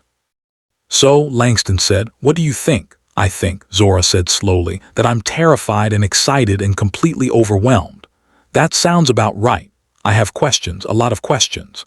Them. Zora pulled out her new phone, still so new she wasn't used to it, and opened the Notes app where she'd been writing down everything she wanted to know. Question 1, what happens if I fail? If I take your money and build this thing and it doesn't work? Langston didn't hesitate. Then you fail. You learn from it and you try again with the next thing. That's it, you just lose $43 million and be okay with it. I didn't become a billionaire by avoiding risk. Some investments don't work out, that's the nature of investing, but I don't measure success by profit, I measure it by impact. If you help even one person learn to read, if you change even one life, that's a successful investment. Imani was taking notes on her own phone. Lawyer mode fully activated. Question 2, Zora continued. What do you get out of this, really? Because everyone wants something. Langston was quiet for a moment, staring into the fire. Get to see Mrs. Chen's legacy continue. I get to know that somewhere in Atlanta, there's an adult who couldn't read last year and can read now because of something I helped build. I get to sleep at night knowing I'm using my resources the way she would have wanted me to. He looked at Zora directly. And I get to prove to you that you're worth exactly what I say you're worth. Because somewhere down the line, you're going to invest in someone else. You're going to see someone who's overlooked and underestimated, and you're going to help them. That's how this works. It's not charity, it's a chain reaction. Zora felt tears prick her eyes. She blinked them back. Question 3. Zora, Langston said gently, you don't have to make a decision tonight. Take the contracts home. Review them with Imani. Ask more questions. Take a week. Take a month. The money will still be here. What if someone else needs it more? What if there's someone out there with a better idea, a more important cause? There probably is, Langston said. There's always someone, but right now I'm choosing to invest in you. That's my decision. Yours is whether to accept it. Imani's phone buzzed. She looked at it and frowned. Sorry, I need to take this. Work crisis. She stood up. I'll be right back. She walked toward the other side of the patio, phone pressed to her ear, her lawyer voice sharp and professional even from a distance, which left Zora alone with Langston. They sat in silence for a moment, the fire crackling between them. Can I ask you something? Langston said. Off the record, not investor to founder, just person to person. Okay, scared you more? Donovan leaving you, or the idea that you might actually be worth what I say you're worth? The question hit like a punch to the chest. Zora opened her mouth, closed it, thought about it. Second one, she finally admitted. Donovan leaving hurt, it really hurt. But the idea that I might be worth $43 million, that terrifies me, because what if I'm not? What if you're wrong? Not wrong. What if you are? Langston leaned forward, elbows on his knees. Zora, let me tell you what I saw when I researched you. I saw a woman who works 3 jobs to support people she loves. I saw a woman who volunteers her free time to help strangers learn to read. I saw a woman who stayed with a man who treated her like an accessory because she believed in him, even when he stopped believing in her. I saw a woman who wrote a comprehensive proposal for social change and then set it aside because one person told her it wasn't practical. He paused. You want to know what I didn't see? I didn't see anyone investing in you, supporting your dreams, telling you that you were worth the effort. So yeah, it's terrifying when someone finally does, because it means you have to step up. You have to become the person you've always had the potential to be, and that's the scariest thing in the world. Zora was crying now, not sobbing, just quiet tears running down her face. I don't know if I can do this, she whispered. You can, you will, and I'll be here to make sure you have what you need to succeed. Do you believe in me so much? You barely know me. Langston smiled. I know you better than you think. I know you cry with your students when they succeed. I know you spent your last $200 buying supplies for your GED class because the school budget ran out. I know you edit your cousin's papers at midnight and pretend it doesn't take you hours. I know you stayed up all night making a slideshow for Donovan's presentation and he didn't even say thank you. Do you know all that? Because I've been paying attention. And because people like you, people who give without expecting anything back, are exactly who I'm looking for. Imani returned, looking apologetic. Sorry, client having a meltdown. Where were we? We were talking about Zora accepting my offer, Langston said calmly. Zora looked at him. At this man who'd appeared out of nowhere with money and faith and a belief in her that she didn't quite understand. I want to say yes, she said slowly. But I'm scared. Good, Langston said. That means you're taking it seriously. I need to see the contracts, review everything with Imani, make sure this is real. Already sent them to her email. I had my lawyers draw them up today. Imani checked her phone. Received. I'll review tonight and send you my notes by tomorrow afternoon. I want to visit your other investments, Zora continued. Talk to more people you've funded, make sure this is really what you say it is. Set up meetings. Simone's office, Michelle's company, a few others. You can talk to anyone you want. Zora paused. I want to know more about you, not the Forbes version, the real version. Because if I'm going to trust you with my dream, I need to know who you really are. Langston was quiet for a moment. Something flickered across his face, vulnerability maybe, or fear. That's fair, he finally said. Ask me anything. Did you really destroy Donovan's company? And don't tell me it was just because of fraud. There's something else, something personal. Langston's jaw tightened almost imperceptibly. Right, he said quietly. It was personal. Stared into the fire for a long moment. Because 3 years ago I was engaged to someone, a woman I thought I loved. She came from old money, the kind of money that makes my billions look new and shiny. Her family accepted me because I was successful, rich, useful, but they never really saw me. I was always the foster kid from Detroit who got lucky. The diversity win at their country club. His voice had gone flat, distant. When she left me for someone with older money, someone whose grandfather had a building at Harvard, she said something I'll never forget. She said, "You'll always be new money, Langston. You can't buy heritage." And you know what the worst part was? "What?" Zora whispered. About 6 months, I believed her. I thought maybe she was right. Maybe I'd always be the outsider, the kid who didn't belong. He looked up. And then I remembered Mrs. Chen. She never cared where I came from. She cared where I was going. So I decided to build something that old money could never touch. I decided to invest in people those old money families would never see. Donovan. Donovan reminded me of who I could have become. Someone so desperate for acceptance that he'd sacrifice his integrity, his values, the people who loved him. When I saw him put you in the background of that photo, when I saw him treating you like an inconvenience instead of an asset, I saw my ex-fiancé. I saw every person who'd ever measured worth by the wrong metrics. He leaned back in his chair. So yes, it was personal. I took down his company because he was committing fraud, but I took pleasure in it because he deserved to lose everything for how he treated you. Honesty in his voice was startling. Amani was watching him carefully. That's a very intense reason to help a stranger. Zora's not a stranger. She's exactly who I would have needed when I was at my lowest. And now that I can be that person for someone else, why wouldn't I? Zora wiped her eyes. Okay. Langston looked at her. Okay, I'll do it. I'll accept your investment. I'll build the literacy centers. I'll step into this terrifying, overwhelming opportunity, and I'll try not to throw up from anxiety. A smile broke across Langston's face, genuine, warm, transforming his entire expression. Yeah, but I need time to review the contracts, and I want to start small.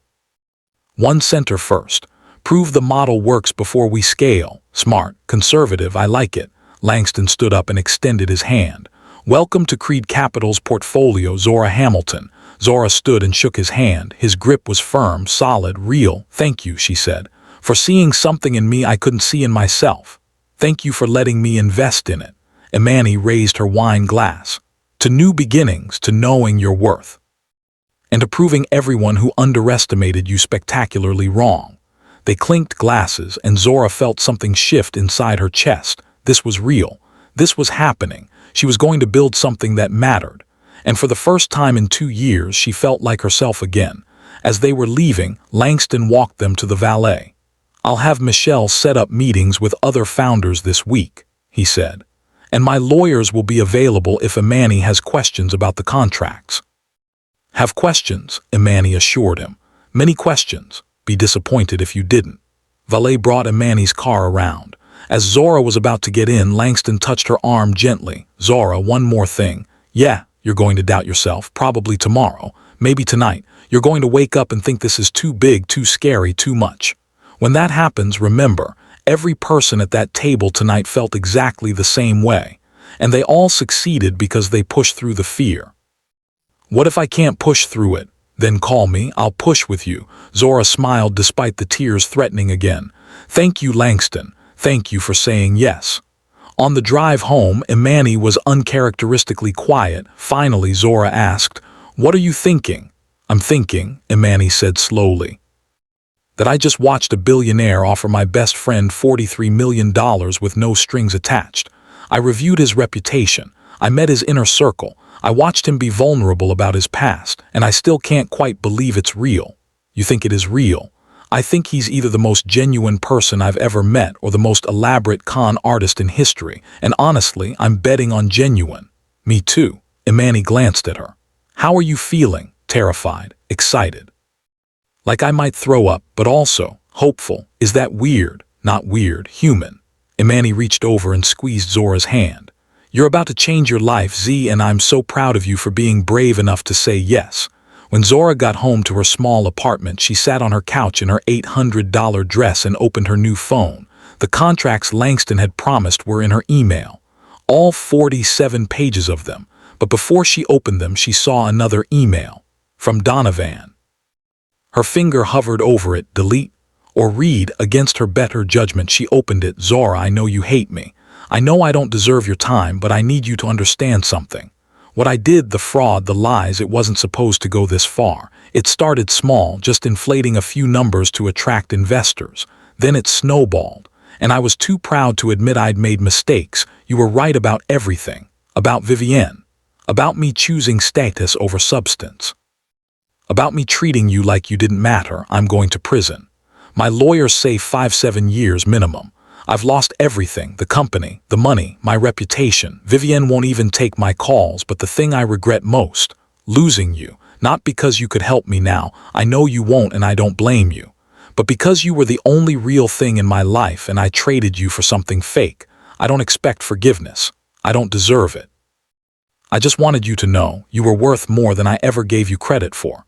And I'm sorry I was too stupid to see it until it was too late. I hope you find someone who sees your value, who treats you the way I should have, who builds you up instead of making you small. You deserved better than me. Zora read the email twice. Then she closed it and deleted it, not because she was angry, not because she wanted to hurt him, but because she was done carrying the weight of his regret. She opened the contracts instead and started reading about her future. Zora just accepted $43 million from a billionaire she met 3 days ago. Donovan's in prison. Vivienne's moved on, and Zora's about to build an empire. But here's what nobody knows yet. Langston Creed has secrets, big secrets, about why he really chose Zora, about what he's actually building, about the past he's been running from. 6 months later, Zora stood in front of a building on Glenwood Avenue in East Atlanta and tried to remember how to breathe. The former community center had been transformed. Where there had been broken windows and graffiti, there was now glass and brick, and a sign that made her chest hurt every time she looked at it. The Hamilton Literacy Initiative. East Atlanta Center. Opening day, staring at it like it might disappear, Imani said, appearing at her elbow with 2 cups of coffee from the Java house down the street. It's real, Z, you built this. Zora took the coffee with shaking hands. We built this, you, me, Langston, the whole team. No, Imani's voice was firm. Langston wrote the check. I reviewed the contracts, but you designed the programs. You hired the teachers. You created the curriculum. This is yours. Through the glass doors, Zora could see people moving around inside. Teachers setting up classrooms. Her new office manager, Patricia, a 60-year-old woman who'd gotten her GED through Zora's program 3 years ago and was now running operations, directing a crew hanging welcome banners. And in the main classroom, 12 adults sat at brand new desks, waiting, nervous, hopeful. They were her first students, ages ranging from 23 to 67. All of them had one thing in common. They'd been told at some point in their lives that it was too late to learn. Zora was about to prove that was a lie. I think I'm going to throw up, Zora said. Not. Imani squeezed her arm. You're going to walk in there, welcome your students, and teach the hell out of that first class, just like you've been doing for years. The only difference is now you're doing it in a building you own, with resources you don't have to beg for, making a salary that doesn't require 3 jobs. Zora looked at her best friend. When did you become the inspirational one? When you became the CEO. Someone has to keep you grounded.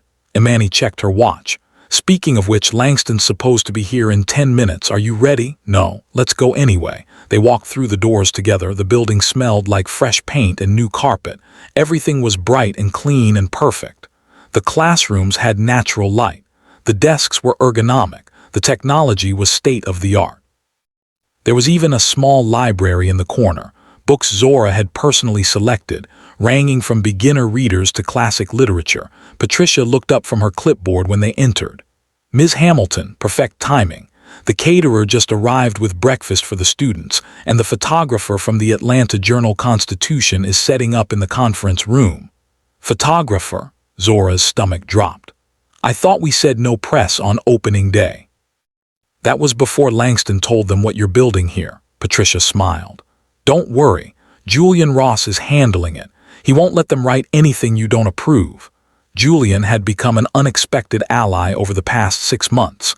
The investigative journalist had taken it upon himself to document the Hamilton Literacy Initiative's creation, partly because it was a good story, but mostly because he believed in what Zora was doing.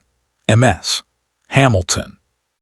A young man, maybe 25, appeared in the hallway. He looked nervous, clutching a folder to his chest. "I'm Marcus. I'm in your first class. I just wanted to say thank you for this, for not giving up on people like me." Zora felt tears prick her eyes. "Marcus, I'm not giving up on you. I'm investing in you. There's a difference." Words came out automatically, and then she realized where she'd heard them before. Langston had said almost the exact same thing to her 6 months ago. Marcus smiled, a shy, hopeful smile, and headed back to the classroom. "You sound like him," Imani observed. "Who?" "Langston. Investing, not charity. That's his whole philosophy. It's a good philosophy. It's his philosophy, and you're starting to adopt it." Imani gave her a knowing look. "Interesting." Before Zora could respond, the front doors opened. Langston walked in, and Zora felt her breath catch the way it always did when she saw him. Over the past 6 months, they'd spent a lot of time together. Weekly meetings to review progress, site visits during construction, strategy sessions about curriculum and hearing, coffee at Java House where they talked about everything from education policy to their favorite books. And slowly, so slowly Zora almost didn't notice it happening, they'd become friends, real friends, the kind of friends who texted each other random thoughts at midnight, who showed up at each other's doors with takeout when work got overwhelming, who knew each other's coffee orders and childhood stories and deepest fears. But there was something else there too, something neither of them had acknowledged out loud, the way Langston's eyes lingered on her when he thought she wasn't looking, the way her heart sped up when his hand brushed hers accidentally, the way they both found excuses to spend time together beyond what was strictly necessary for business. Imani had noticed. Grace had definitely noticed.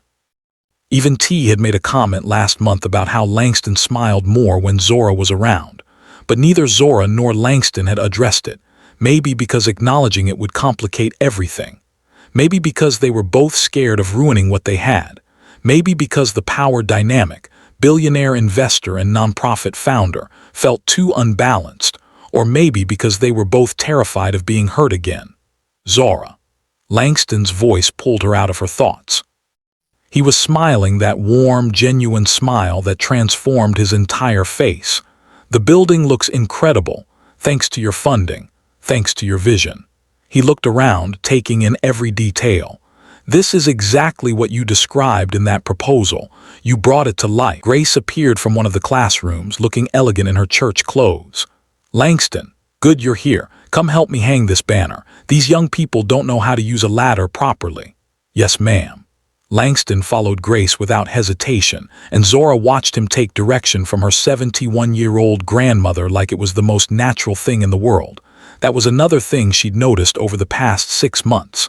Langston never pulled rank, never threw his weight around. He showed up in jeans and helped move furniture. He listened more than he talked. He treated Patricia, the office manager, with the same respect he showed his CFO. He was genuine, real, everything Donovan had pretended to be but never was. "Starring," Imani whispered. "I'm not. You absolutely are. And he's starring back when you're not looking." "Imani, I'm just saying. 6 months of business meetings that somehow always run long. Coffee dates that aren't technically dates but feel like dates. The man built you a library in this building specifically stocked with books you mentioned liking in one conversation 3 months ago." Zora's head whipped around. "He did what?" Imani pointed to the small library corner. "Look at the titles. They're all books you've mentioned. I noticed last week when I was reviewing the furniture inventory. That wasn't random, that was intentional." Looked at the library, at the carefully curated collection. There was Beloved by Toni Morrison, the book she'd said changed her life in college. The Warmth of Other Suns by Isabel Wilkerson, which she'd been reading when Langston first met her at Java House. Between the World and Me by Ta-Nehisi Coates, The Bluest Eye. Their eyes were watching God. Every single one was a book she'd mentioned in passing over the past 6 months. He'd been paying attention, really paying attention. "Oh," Zora breathed. "Yeah, oh," Imani grinned. "So when are you going to talk to him about it?" "About what?" "About the fact that you're clearly into each other and have been dancing around it for 6 months. It's not like that. He's my investor. It would be inappropriate. The contracts specifically state he has zero operational control and you answer to no one. Legally, he's not your boss. He's just a guy who gave you money and then proceeded to show up at every single event, meeting, and random Tuesday afternoon because he wanted to check on progress. Imani raised an eyebrow. Z, the man came to Home Depot with you last month to pick out paint colors. Has opinions about interior design. He spent 2 hours debating between accessible beige and balanced beige. Nobody does that unless they're trying to spend time with someone. Before Zora could respond, Patricia's voice came over the building's new PA system. Ms. Hamilton, our students are ready for you in classroom A. Zora took a deep breath. Okay, this is it. You've got this, Imani said. Go change some lives. Zora walked into classroom A and felt emotion hit her like a wave. 12 adults sat at the desks. 12 people who'd been told they were too old, too behind, too far gone to learn. And they'd all shown up anyway. Marcus, the young man from earlier. An older woman named Dorothy who'd raised 5 kids and never learned to read. A middle-aged man named James who'd faked his way through life for 40 years. A young woman named Keisha who dropped out of high school to take care of her sick mother and never went back, all of them looking at Zora with a mixture of hope and fear. Good morning, Zora said, her voice stronger than she felt. Welcome to the Hamilton Literacy Initiative. My name is Zora Hamilton and I'm going to tell you something that might sound crazy. She walked to the front of the classroom. You are not behind. You are not too old. You are not starting from zero. You are starting from right now with everything you've learned from living your life. And that experience, that wisdom, that's valuable, that matters. Dorothy's eyes were already shining with tears. Not here to judge you for what you don't know. I'm here to help you learn what you want to know. And I'm not doing this because I pity you. I'm doing this because I believe in you. Because someone once believed in me when I didn't believe in myself and it changed everything. Looked around the room. So here's how this works. We're going to start where you are, not where you think you should be, not where someone else says you should be, where you actually are, and we're going to build from there together. No shame, no judgment, just learning. James raised his hand tentatively. What if we mess up? Then you mess up, and we try again. That's how learning works. Zora smiled. I mess up all the time. That's how I know what works and what doesn't. If people find out we're here, Keisha asked quietly. What if they think we're dumb? Then those people are wrong. Learning isn't dumb. Giving up is dumb. You're here. That takes courage. That takes strength. Anyone who judges you for that isn't worth your energy. Zora pulled out the first workbook. Okay. Let's start with something simple. I want each of you to write your name, however you can. If you can write all of it, great. If you can only write one letter, that's great too. This isn't a test. It's just so I know where we're starting. She distributed paper and pencils and watched 12 adults, people who'd been invisible to the education system for years, begin to write. Some wrote quickly. Some wrote slowly. Marcus's handwriting was shaky but legible. Dorothy could only manage a D. James wrote jam and stopped, frustrated, but they were all trying. And that was everything. From the back of the room, Zora saw movement. Langston had slipped in quietly, standing against the wall. Their eyes met. He smiled, gave her a small nod. You're doing it, his expression seemed to say. You're changing lives. The class continued for 2 hours. By the end, Dorothy could write do. James had managed Jame. Keisha had written her full name for the first time in her life and cried so hard Zora had to take a break. When the students left for lunch, provided free courtesy of Langston's funding, Zora sat at her desk and put her head in her hands. That was beautiful, Langston's voice said from the doorway. Zora looked up. He was still there, leaning against the frame, looking at her with an expression she couldn't quite read. Keisha wrote her name, Zora said, her voice thick. She's 28 years old and she wrote her full name for the first time. Because of you. Because someone finally gave her the resources and support to try. Langston walked into the classroom, sat on the edge of one of the desks. Can I tell you something? Of course. When I was researching you 6 months ago, I watched videos of you teaching. There were recordings of your GED classes online. You probably didn't even know they existed. The school district puts them on their website. Zora hadn't known that. I watched you teach a 65-year-old man how to sound out words. And when he got frustrated and said he was too old to learn, you told him that his brain was just as capable at 65 as it was at 6. That neuroplasticity doesn't have an age limit. That he wasn't broken, the system that failed him was broken. Langston's voice was soft, intense. That's when I knew I wasn't just investing in a good idea. I was investing in someone who genuinely believes every person has value, someone who sees potential where everyone else sees problems. Langston, you asked me 6 months ago what I get out of this. Here's the real answer. I get to watch you become the person you were always meant to be. I get to see you stop shrinking yourself. I get to witness the moment when you realize you were never small. The spaces you were in were just too small for you. Air in the classroom felt charged, electric.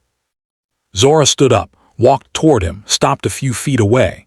Why do I feel like we're not just talking about the literacy center anymore? Langston's eyes held hers. Maybe because we're not. The moment stretched between them. 6 months of unspoken words. 6 months of almost touches and lingering looks and conversations that went deeper than business required. Langston, Zora said quietly, I need to know something. Anything. This, she gestured between them. Are you just invested in my work, or are you invested in me? He was quiet for a long moment. Then he stood up, closing the distance between them until he was close enough that she could see the gold flecks in his dark eyes. Zora, I have been invested in you since the moment I saw you in that ballroom, standing there in a dress you'd saved 6 months to buy, watching the man you loved choose someone else, and you didn't make a scene. You didn't scream. You just held your head high and walked out with dignity. His voice was low, certain. Been invested in you since I watched you teach adults to read with supplies you paid for yourself. Since I saw you work 3 jobs to pay off your grandmother's mortgage. Since I read the proposal you wrote and realized you'd created a comprehensive solution to a systemic problem, and then set it aside because one person told you it wasn't practical. He took a breath. And somewhere over the past 6 months, while I was helping you build this place, I stopped just being invested in your potential. I started being invested in you, your laugh, your stubbornness, the way you cry when your students succeed, the way you argue with me about paint colors, the way you make me want to be a better person. Zora's heart was pounding so hard she could hear it in her ears. That's terrifying, she whispered. I know. Have a professional relationship. This could complicate everything, I know. I just got out of a relationship where there was a massive power imbalance, where I made myself small so he could feel big. I can't do that again. I would never ask you to. Langston's voice was fierce. Zora, you are the CEO of a $43 million organization. You make every decision. You have all the power here. I'm just the guy who wrote the check and then couldn't stop showing up because being around you makes me happy. Langston, you don't have to say anything right now. I just needed you to know. I'm invested in your work because it's important. But I'm invested in you because somewhere along the way you became the most important person in my life. Before Zora could respond, voices in the hallway interrupted them. Imani's voice, telling you they're in there having a moment. I can feel it. Grace's voice. Baby, you can't just interrupt people's moments. Watch me. Door opened. Imani and Grace stood there, looking entirely too pleased with themselves. Sorry to interrupt, Imani said, not looking sorry at all.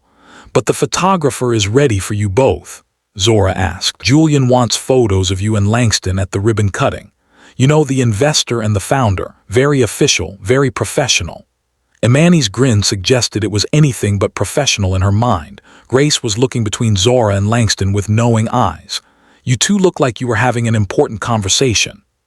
Langston said calmly. We'll finish it later, Zora added. Oh, I'm sure you will, Grace said, her smile widening. Come on, can't keep the press waiting. The cutting ceremony was small but meaningful. About 50 people had gathered, students, community members, local officials who'd supported the project. Julian had arranged for the Atlanta Journal-Constitution to cover it, and a local TV station had sent a crew. Zora stood in front of the building she'd created, holding oversized scissors with Langston beside her. Ready? He asked quietly. No, but let's do it anyway. They cut the ribbon together, and the small crowd erupted in applause. The photographer captured the moment, Zora and Langston, smiling, surrounded by people who believed in what they were building. Later, when the photos were published, people would comment on how happy they looked, how right they looked together. But in that moment, all Zora could think about was what Langston had said. You became the most important person in my life. The celebration continued into the afternoon. Dorothy broke down crying when she successfully read a simple sentence. Marcus wrote a short paragraph about why he decided to come back to education. James asked if he could enroll his teenage son in the youth program Zora was planning to launch next year. It was everything Zora had dreamed of. But underneath the joy, there was a current of anxiety she couldn't shake, because she hadn't told Langston something important. Something she'd been avoiding for 6 months. She was falling in love with him. Maybe she'd been falling in love with him since that first meeting at Java House. Maybe it was when he showed up at Home Depot to debate paint colors. Maybe it was the 100 small moments in between, the coffee deliveries when she was working late, the way he listened when she talked about her students, the careful attention he paid to everything she cared about. But she was falling, and it terrified her. Because what if he changed his mind? What if this was temporary? What if 6 months from now he found someone more successful, more polished, more worthy of his attention?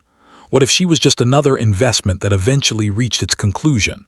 That evening, after everyone had left and the building was quiet, Zora sat in her new office and stared at the framed photo Patricia had already hung on the wall. It was from today's ribbon cutting. Zora and Langston, scissors raised, both smiling. They looked good together. They looked right. And that scared her more than anything. Her phone buzzed, a text from Langston. Dinner tomorrow, not business, just dinner, you and me if you want. Zora stared at the message for a long time. This was it. The moment where she had to decide, play it safe, keep things professional, protect her heart, or take the risk, be vulnerable, choose to believe that maybe, just maybe, she deserved this.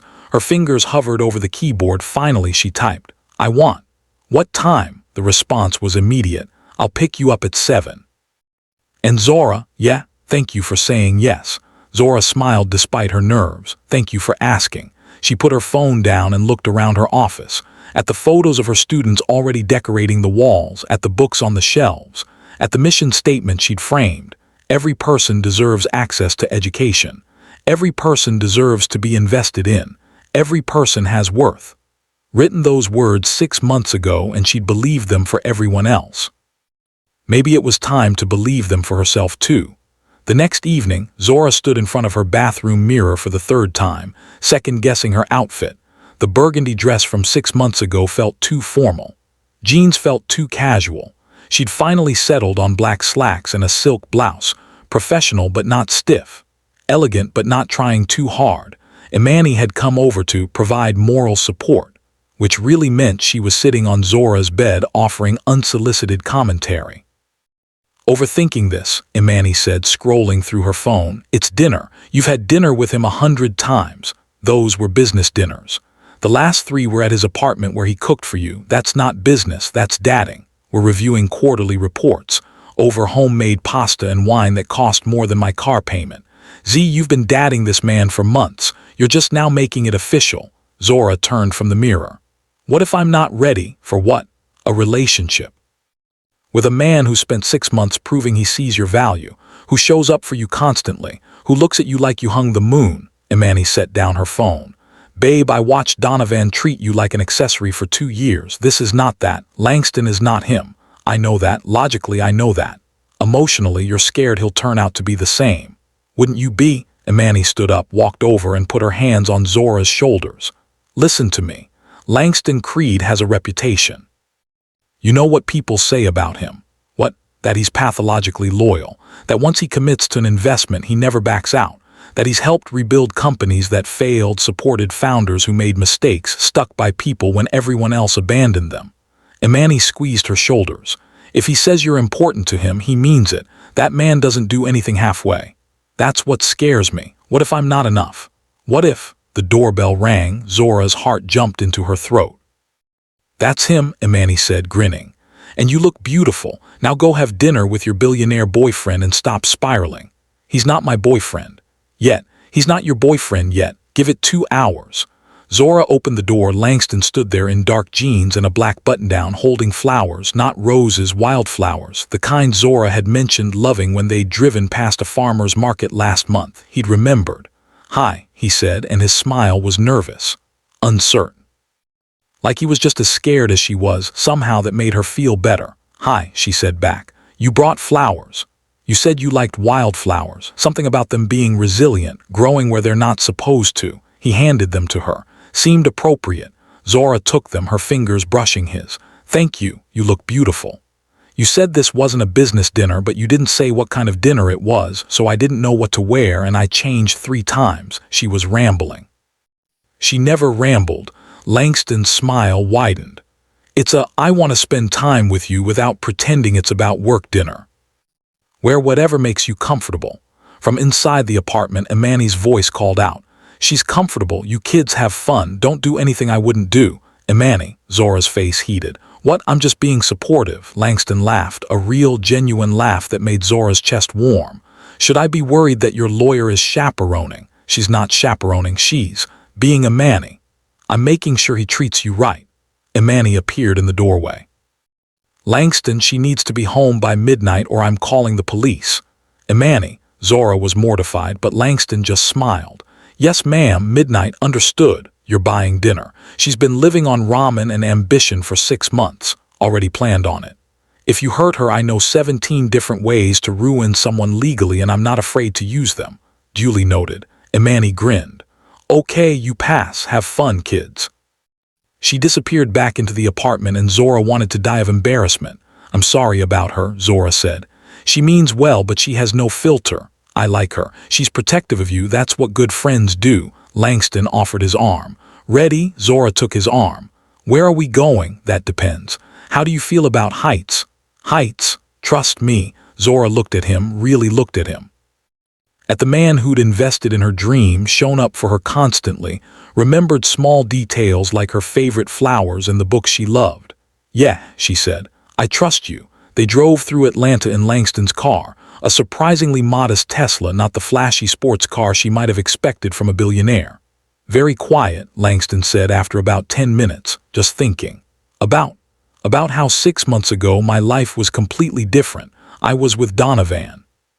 Living in a condo I couldn't afford, teaching classes with supplies I paid for myself, and now," she gestured vaguely at everything, "now I'm running a $43 million organization and having dinner with you. That a good thing or a bad thing?" "Good, definitely good, just surreal." They pulled up to a building in Midtown. Langston parked and led her inside past a doorman who greeted him by name. "Langston, where are we?" "My apartment." Zora stopped walking. "Your apartment?" "Cooking for you." "I told you not business, just us." He looked uncertain.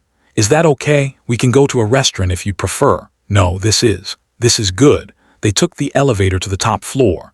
When the doors opened, they stepped directly into Langston's apartment, and Zora understood what T had meant about it being modest. For a billionaire's apartment, it was almost aggressively normal. 1 bedroom, open kitchen and living room, floor-to-ceiling windows with a view of the Atlanta skyline. But the furniture was comfortable, not flashy. There were books everywhere, stacked on tables, filling shelves, piled on the floor. The art on the walls was beautiful but not ostentatious. It looked lived in, real. "This is not what I expected," Zora said. "What did you expect?" "I don't know, more. Billionaire gold fixtures and marble and a basketball court or something." Langston laughed. "T has the basketball court. I have books and a decent kitchen." He walked to the kitchen and started pulling ingredients from the refrigerator. "I hope you like salmon. I'm making this thing with honey glaze that Simone taught me." "You cook?" "I live alone. My options were learn to cook or eat takeout every night. Cooking seemed healthier." Zora sat at the kitchen island, watching him move around the kitchen with easy confidence. It was strange seeing him like this, not the polished investor, not the strategic genius, just a man making dinner. "Can I ask you something?" Zora said. "Always." "Don't you have people, staff, I mean? Michelle mentioned you don't have an assistant outside of work. No chef.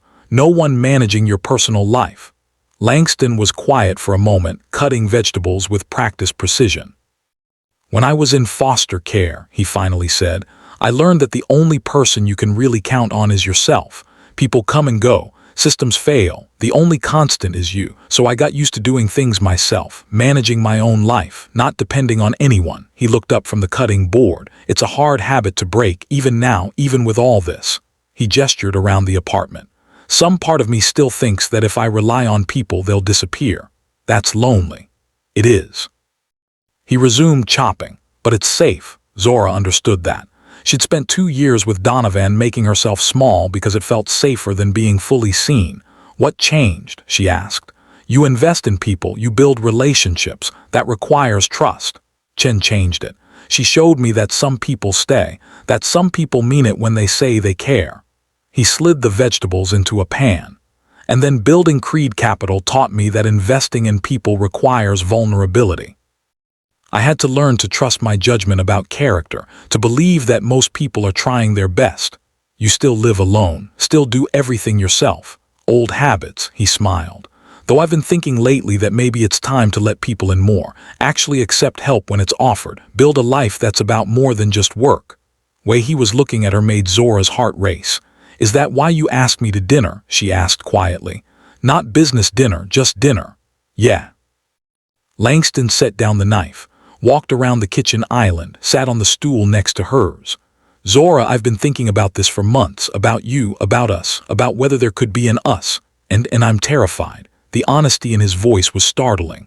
I'm terrified that I'm misreading this, that what I feel isn't what you feel, that I'm going to mess up the best friendship I've had in years by wanting more. Zora's breath caught. Langston, but I'm more terrified of not trying. Walking away from something that could be extraordinary because I'm scared. Mrs. Chen used to say that the biggest risk in life isn't failure. It's never trying because you're afraid of failing. He took her hand. His palm was warm, calloused from the scar. So here's me trying. Here's me being vulnerable and honest and probably ruining this perfect dinner I had planned. He smiled, but his eyes were serious. Zora Hamilton, I am completely, terrifyingly invested in you. Not just your work, you. And I'd really like to know if there's any chance you might be invested in me too. Zora looked at their hands. At his scarred palm pressed against hers, she thought about Donovan, about how he'd made her feel small and invisible and like she was never quite enough. And she thought about Langston, about 6 months of showing up, of listening, of seeing her, of believing in her when she didn't believe in herself. I'm scared too, she said quietly. I'm scared because the last time I trusted someone with my heart, he threw it away like it was nothing. I'm scared because you're brilliant and successful and you could have anyone, and I don't understand why you choose me. Zora, but she continued, I'm also tired of letting fear make my decisions. I'm tired of playing it safe and making myself small. And I'm tired of pretending that when you look at me, my heart doesn't race. That when you smile, I don't feel it in my chest. That I don't think about you constantly. She turned to face him fully. So yes, I'm invested in you too, completely, terrifyingly. And I have no idea what I'm doing, but I'd really like to figure it out together. Smile that broke across Langston's face was like sunrise. Yeah, he asked, like he couldn't quite believe it. Yeah, he cupped her face in his hands, his touch gentle, reverent. Can I kiss you, please? He kissed her like she was precious, like she was worth savoring. His lips were soft against hers, and she could feel him smiling through the kiss. When they pulled apart, Zora was breathless. She said, yeah, Langston agreed. Wow, the salmon ended up slightly overcooked because they got distracted kissing in the kitchen. Neither of them cared. They ate dinner on the couch, legs tangled together, talking about everything and nothing. Langston told her about growing up in foster care, about the homes that were good and the ones that weren't, about the caseworker who actually cared and the one who forgot his birthday 3 years in a row. Zora told him about her parents, about losing them when she was 19 and feeling completely untethered, about Grace stepping in and becoming her anchor. They talked about their dreams, their fears, the things that kept them up at night. And slowly, Zora realized something. This was what she'd been missing with Donovan. This ease, this comfort. The feeling that she could be completely herself, messy and scared and imperfect, and still be valued. What are you thinking? Langston asked, running his fingers through her braids. I'm thinking that I've never felt like this before. Like what? Safe, seen, like I don't have to perform or pretend or be anyone other than who I am. Langston's expression softened. That's all I've ever wanted, for you to feel safe with me. She paused. But I need you to understand something. Okay. I'm going to be scared sometimes. I'm going to doubt this. My brain is going to tell me that you're going to leave or that I'm not enough or that this is too good to be true. And when that happens, I need you to be patient with me. Can do that, Langston's voice was certain. And when I get stuck in my head and start pulling away because intimacy terrifies me, I need you to call me out on it. Deal. They shook on it, and then Langston pulled her closer. For the record, he said, you're more than enough. You're extraordinary, and I'm not going anywhere. Promise, promise. They stayed like that for hours, talking, kissing, existing in the same space without any agenda other than being together. At 11:45, Zora's phone buzzed, a text from Imani. 15 minutes until curfew. Should I call the police, or are you still alive? Zora laughed and showed Langston the message. She's serious about that midnight thing, isn't she? He said, deadly serious. Then I should get you home. He stood up, pulling her with him. Even though I really don't want to. Me either. They drove back to Zora's apartment in comfortable silence, hands linked across the center console. When they pulled up outside her building, Langston walked her to her door. So, he said, are we doing this officially? Dating, you mean? Yeah, dating, being together, whatever you want to call it. Zora smiled. Yes, we're doing this officially. Good. He kissed her again, soft and sweet. I'll call you tomorrow. You better. She watched him walk back to his car, and her heart felt fuller than it had in years. Inside, Imani was waiting on the couch, eating ice cream straight from the carton. So, she demanded. How was it? Zora sat down next to her, grabbed a spoon, and stole a bite of ice cream. It was perfect, she said. He's perfect. We're together officially. Imani squealed and pulled her into a hug. I knew it. I called it 6 months ago. You're insufferable. I'm right. There's a difference. Imani pulled back. I'm happy for you, Z, really happy. You deserve this. Thanks, Manny. They sat there eating ice cream and talking until 2 a.m., and Zora felt something she hadn't felt in a long time, hope. Real, genuine hope that maybe, just maybe, she'd found something worth keeping. The next 6 months were a blur. The Hamilton Literacy Initiative opened 2 more locations. Zora hired 15 new teachers. Over 200 adults enrolled in classes. Dorothy learned to read her first full book, a children's story about a grandmother and her granddaughter. She cried through the entire last chapter. Marcus wrote an essay about his experience that Julian published in the Atlanta Journal-Constitution. It went viral. Donations poured in. James brought his teenage son to enroll in the youth program. Watching them learn together made Zora cry happy tears for a week. And through it all, Langston was there, not hovering, not controlling, just present. He showed up to ribbon cuttings and student celebrations. He helped move furniture and debug the new computer system. He sat in on classes sometimes, watching Zora teach with an expression of such pride it made her heart hurt. But he also gave her space, trusted her decisions, never tried to take over or override her judgment. He was a partner, a real partner. They were careful about keeping their relationship private at first, not hiding it exactly, but not announcing it either. They wanted to protect what they had from public scrutiny, but gradually people figured it out. Michelle noticed first. You're glowing, she told Zora at a quarterly review meeting. And Langston smiles now, like actually smiles. I'm assuming those things are related. T and Simone invited them to dinner and spent the entire evening teasing them. Finally, Simone had said, we've been waiting for you two to figure it out for months. Grace just smiled knowingly and said, about time. Even Julian wrote a piece about it with Zora's permission titled Investing in Love, How a Billionaire and a Teacher Are Redefining Partnership. Article talked about their work, their relationship, the way they'd built something together that was bigger than both of them. It was beautiful, honest, real. And for the first time in her life, Zora wasn't scared of being seen.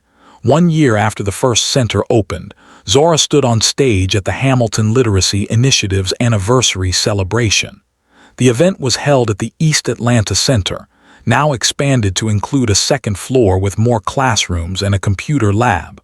Over 300 people were there. Students, teachers, donors, community members, people whose lives had been changed by what they'd built. 1 year ago, Zora said into the microphone, her voice steady, I stood in front of this building and tried not to throw up from anxiety. I was terrified, terrified of failing, terrified of not being enough, terrified that maybe I didn't deserve this opportunity. She looked out at the crowd, at Dorothy, who now volunteered as a reading tutor, at Marcus, who'd enrolled in community college, at James, who was teaching his son to read. But someone believed in me when I didn't believe in myself. Someone invested in my potential before I could see it. and that changed everything. She found Langston in the crowd. He was standing in the back with Amani and Grace, watching her with that expression, the one that said she was extraordinary and he knew it even when she didn't. This year, we served 437 students across 3 locations. We hired 23 teachers. We gave out 156 GED certificates. We helped 89 people learn to read for the first time in their lives, and every single one of those numbers represents a person, a story, a life changed. The crowd erupted in applause. But here's what I've learned, Zora continued when the room quieted. Worth isn't determined by what you're paid or what you achieve or who loves you. Worth is inherent. It exists because you exist. And when we invest in people, when we really see them and believe in them, we don't just change their lives. We change the whole community. She took a breath. So thank you to everyone who believed in this vision, to the teachers who show up every day, to the students who had the courage to try, and especially to the man who taught me that investing in people isn't charity. It's the best decision you can ever make. More applause. Someone whistled. Zora stepped down from the stage and was immediately surrounded by students wanting to share their progress. But through the crowd, she saw Langston making his way toward her. When he reached her, he didn't say anything, just pulled her into his arms and held her. "So proud of you," he whispered into her hair. "We did this together. You did this. I just provided the resources. The vision was always yours. I couldn't have done it without you believing in me. You could have. It just might have taken longer." He pulled back to look at her. "Zora, you are the most remarkable person I've ever met, and I am so incredibly grateful that I get to be part of your life." "I love you," she said. The words came out easily, naturally, like they'd been waiting for the right moment. Langston's eyes widened. "What? I love you. I'm in love with you. I have been for months, I think, and I wanted you to know." Smile that broke across his face was blinding. "Love you too," he said. "So much. I've wanted to say it for weeks, but I was scared it was too soon." She kissed him, right there in the middle of the celebration with 300 people watching, and she didn't care, because she'd spent too much of her life being small, being quiet, being scared, and she was done with that. From across the room, Amani whooped. Grace dabbed at her eyes with a tissue. T and Simone applauded. When they finally pulled apart, Langston was laughing. "Was that your way of making us official? Consider it your return on investment," Zora said with a grin. "Best investment I ever made." That night, after the celebration ended and everyone had gone home, Zora and Langston sat on the roof of the East Atlanta Center, looking out at the city. "Can I tell you something?" Langston said. "Always. When I was researching you a year ago, when I first decided to invest in you, Michelle asked me what my endgame was, what I was hoping to get out of it. What did you tell her?" I said I wanted to prove that investing in overlooked people creates exponential returns. That when you give someone the resources and support they need, they don't just succeed, they change the whole system. He turned to look at her. But that wasn't the whole truth. The whole truth is that I was lonely. I'd spent 15 years building wealth and investing in people, but I'd never let anyone really know me. And when I saw you teaching, when I read your proposal, when I watched you care about people nobody else cared about, I saw someone I wanted to know, someone I wanted in my life. Zora's throat was tight. "Langston, I invested in your work because it was important, but I invested in you because you made me want to be brave enough to be seen. To let someone in, to build something more than just a company or a portfolio." He took her hand. "So thank you for letting me invest in you and for investing in me back." Leaned her head on his shoulder, looking out at Atlanta's skyline. "You know what Donovan told me once," she said. "He said I was too ordinary to fit into his world, that I needed to become someone extraordinary if I wanted to stay in his life." "Donovan was an idiot," she laughed. "Yeah. But for a long time I believed him. I thought I had to change everything about myself to be worthy of love. Now I know that I was already extraordinary. I just needed to find someone who could see it." Langston kissed the top of her head. "I see it every day, in everything you do." They sat there for a long time, wrapped up in each other, looking at the city they were changing one person at a time. And Zora realized something. This was it. This was the life she'd always wanted but never believed she could have. A life where she was valued, seen, loved for exactly who she was. A life where she wasn't making herself small to make someone else comfortable. A life where she was building something that mattered with someone who believed in her. It had started with a wedding dress that wasn't hers, $3 million she didn't expect, and a billionaire who saw her worth before she could see it herself. And it had become everything. "Hey," Langston said softly. "What are you thinking about?" Zora smiled. "I'm thinking about how far we've come, how different my life is now compared to a year ago. Better, different, or worse, different, better, definitely better." She squeezed his hand. "A year ago I thought my life was over, and it turns out it was just beginning." "Mine too." They stayed on that roof until the sun started to rise over Atlanta, painting the sky in shades of orange and pink. And when they finally climbed down and drove home, Zora knew one thing for certain: she'd found something worth more than $43 million. She'd found someone who invested in her soul, and that was priceless. Zora went from humiliation to empire, from invisible to invaluable, from doubting her worth to knowing it. The lesson: your worth isn't determined by who left you. It's not measured by money or status or someone else's opinion. Your worth is inherent. It exists because you exist. And when you find someone who sees that, really sees it, hold on to them. Because people who invest in your potential without trying to control your path, those people are rare. But also learn this: you are your own best investment. Zora didn't need Langston to be extraordinary. She already was. She just needed the resources and belief to show the world what she was capable of. If this story moved you, hit that like button. Subscribe for more stories about Black excellence, real love, and knowing your worth. Comment below: what's your dream? What would you build if money wasn't an obstacle? Tell me. I want to know. Share this with someone who needs to hear that they're worth investing in. Someone who's been overlooked. Someone who's been told they're not enough. Until next time, remember, you are not a backup plan. Now go out there and build your empire. Peace.